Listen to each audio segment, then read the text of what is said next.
SPN9 news और आपके साथ मैं हूं क्रांति सिंह। राष्ट्रपति चुनाव को लेकर के चारों तरफ जो गहमा गहमी मची, उस गहमा गहमी के बाद आखिरकार द्रौपदी मुर्मू देश की 15वीं राष्ट्रपति बन चुकी हैं। अब बस शपथ ग्रहण समारोह जो है वो रह गया है, लेकिन उससे पहले आज जान लेते हैं इस खास रिपोर्ट के माध्यम से कि आखिरकार आदिवासी समाज को ही क्यों बीजेपी ने साधा। आखिरकार आदिवासी समाज की महिला को ही क्यों उन्होंने आगे बढ़ाया। यहाँ पर एनडीए की उम्मीदवार एक आदिवासी समाज की महिला कैसे बनी, इस पूरे मामले को समझेंगे और इसमें ये चुनावी समीकरण क्या रहा, चुनाव को किस तरीके से साधा गया, आगे आने वाले चुनाव में क्या कुछ इस राष्ट्रपति चुनाव का असर पड़ेगा, वो सब हम इस रिपोर्ट के माध्यम से जानेंगे। लेकिन उससे पहले एक बड़ी खबर हम आपको बता दें कि यहाँ पर जो है जिस तरीके से बीजेपी के एक के बाद एक परतें खुल रही हैं, उन परतों को देख करके लगातार विपक्ष के अंदर हड़कंप मच चुका है। अब इस हड़कंप के ऊपर कौन अंकुश लगाएगा ये भी जानेंगे, तो तब तक आप बने रहिए हमारे साथ और इस रिपोर्ट को पूरा देखिए, इस पूरे समीकरण को समझने के लिए। बीजेपी का आदिवासियों पर हमेशा फोकस रहा है। हाल में वर्षों में ये बढ़ा है। पार्टी ने इनके प्रतिनिधित्व की राजनीति की ओर कदम बढ़ा दिया है। द्रौपदी मुर्मू को राष्ट्रपति उम्मीदवार बनाना उसी कड़ी में है। आदिवासी कम से कम 15 राज्यों में चुनावों का रुख मोड़ सकते हैं। हालांकि ये अभी तक बटे रहे हैं। देश की आबादी में आदिवासी 8.7% है। ये अलग अलग राज्यों में फैले हैं। अच्छी खासी आबादी होने के बावजूद इन्हें राजनीति में कभी खास तवज्जो नहीं मिली। सरकार की आधिकारिक भाषा में वे अनुसूचित जाति यानी कि SC का प्रत्यय बने रहे। राजनीतिक दलों में SC ST सेल और केंद्रीय और राज्य ST ST आयोग इसकी बानगी है। हालांकि भारतीय जनता पार्टी के लिए आदिवासी उसकी राजनीति का अहम हिस्सा रहे हैं। ये और बात है कि पार्टी ने इन पर फोकस 2014 के बाद प्रधानमंत्री मोदी के कार्यकाल में बढ़ाया है। राष्ट्रीय स्वयंसेवक संघ भी आदिवासियों की सामूहिक पहचान के लिए प्रयासरत रहता है। वाजपेयी सरकार के दौरान ही आदिवासियों के लिए अलग राष्ट्रीय आयोग गठित हुआ। ये काम 89वें संविधान संशोधन अधिनियम 2003 के जरिए हुआ। हालांकि मोदी सरकार में आदिवासी समुदाय को मोबाइलाइज करने के लिए ज़्यादा व्यवस्थित तरीके से कोशिशें शुरू हुई। प्रधानमंत्री वंदन योजना इसकी मिसाल है। इसे आदिवासी समुदाय तक पहुंच बढ़ाने के लिए ज़्यादा पर्सनलाइज्ड किया गया। इसके तहत उनकी पारंपरिक उपज में वैल्यू एडिशन पर जोर बढ़ाया गया। इसके पीछे मंशा उनकी इनकम बढ़ाना था। इसके अलावा सरकार ने आदिवासी इलाकों में एजुकेशन इंफ्रास्ट्रक्चर के विकास को प्रोत्साहित किया। एकलव्य मॉडल रेजिडेंशियल स्कूलों को हाल के वर्षों में खास महत्व दिया गया। प्रधानमंत्री ने आदिवासी समुदाय का गौरव बढ़ाने के लिए लगातार प्रयास किए हैं। इसके लिए समुदाय के नायकों, इतिहास, संस्कृति के साथ भारत को जोड़ने पर जोर दिया गया है।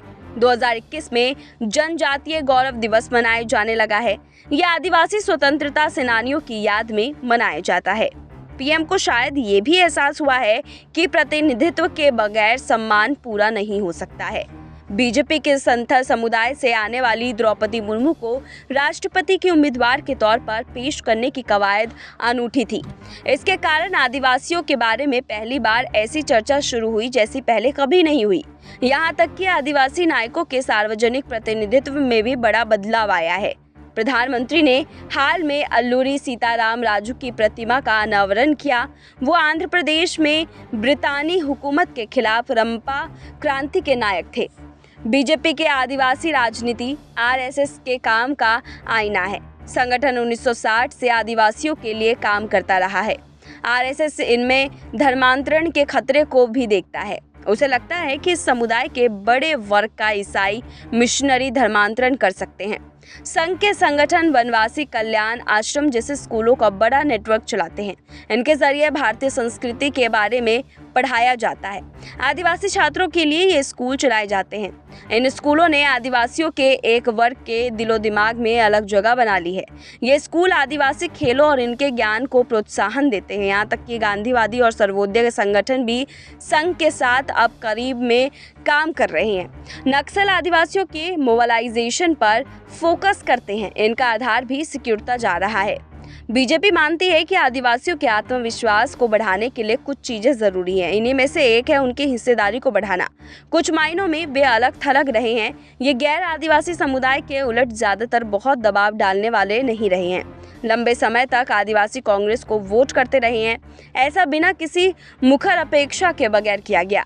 अब ये समुदाय बीजेपी की ओर बढ़ रहा है। कुछ क्षेत्रों में ये पार्टी के बड़े वोट बैंक के तब्दील हो चुका है। बीजेपी के विस्तार में आदिवासी वोटरों का खासा योगदान रहा है। हालांकि आदिवासी पहचान रखने वाले झारखंड मुक्ति मोर्चा और बीटीपी उसकी राह में रोड़ा है। इन राजनीतिक रोड़ों से उबरने के लिए मोदी सरकार का एक विजन है। वो आदिवासियों को राष्ट्रीय स्तर पर एक मजबूत पहचान दिलाने की कोशिश में जुट गई है। अब तक ये बटे हुए सामाजिक गुट में रहे हैं। ये बात इसलिए अहम है क्योंकि कम से कम 15 राज्यों में आदिवासी चुनावी रूप से प्रभावी है। मुर्मू को देश के सबसे बड़े संवैधानिक पद की पेशकश करके बीजेपी ने अपने फैसले से आदिवासी समुदाय को सर्वोच्च सम्मान दिया है। यह आदिवासियों को जोड़ने में मदद करेगा। आदिवासियों के प्रभाव वाले राज्यों में बीजेपी को फायदा पहुंचाएगा। दलित अभी कई राजनीतिक दलों में बटे हुए हैं। समुदाय की राजनीतिक आकांक्षाओं के बढ़ने के कारण ऐसा हुआ है। हालांकि बड़ा ये है कि क्या ऐसा आदिवासियों के साथ भी होगा। कारण है कि बीजेपी की पहुंच के बावजूद इसकी राजनीतिक क्षमता बढ़ रही है। अब इसके साथ ही एक और मुद्दा हम आपको बताते चलें कि यहाँ पर अगर देखा जाए तो तमाम नज़रों से यहाँ पर बीजेपी ने बड़ा खेला तो किया ही किया, लेकिन इस खेले का भुगतान विपक्ष को भुगतना पड़ेगा। क्योंकि एक तरफ जहाँ कांग्रेस को जहाँ आदिवासियों का समर्थन मिलता रहा था, अब कांग्रेस की तरफ से वो समर्थन भी चला गया, तो यहाँ पर कांग्रेस को एक और बड़ा झटका लगेगा। दूसरी तरफ अगर हम अन्य विपक्षी दलों की बात करें तो वहाँ पर भी आदिवासियों के वोट बैंक जो थे वो बटे सटे थे, लेकिन अब ये सारा वोट बैंक जो है वो बीजेपी के खाते में आएगा, क्योंकि बीजेपी ने खेला ही इतना बड़ा खेला है। अब आपको क्या लगता है, हमारी इस रिपोर्ट को देख करके अपने तर्क जरूर दीजिएगा। लेकिन यहाँ पर बीजेपी के इस खेला को तो देखा आपने कि आखिरकार द्रौपदी मुर्मू क्यों एनडीए की पहली पसंद बनी और किस तरीके से 15वीं राष्ट्रपति। तो इस पूरे रिपोर्ट को देख करके अब आप लोग के मन में क्या ख्याल आ रहे हैं, आप लोग के जो भी तर्क है हमें कमेंट सेक्शन में जरूर बताइएगा। क्या लगता है कि द्रौपदी मुर्मू को लेकर के जो बीजेपी ने अपनी नीति तैयार की है, जो आगामी चुनाव को लेकर के ये बड़ा फैलाव किया है, क्या वो आगे चल करके काम करेगा या फिर विपक्ष अपने इस पूरे अंदाज के साथ में इस पर अंकुश लगाने में कामयाब हो जाएगी।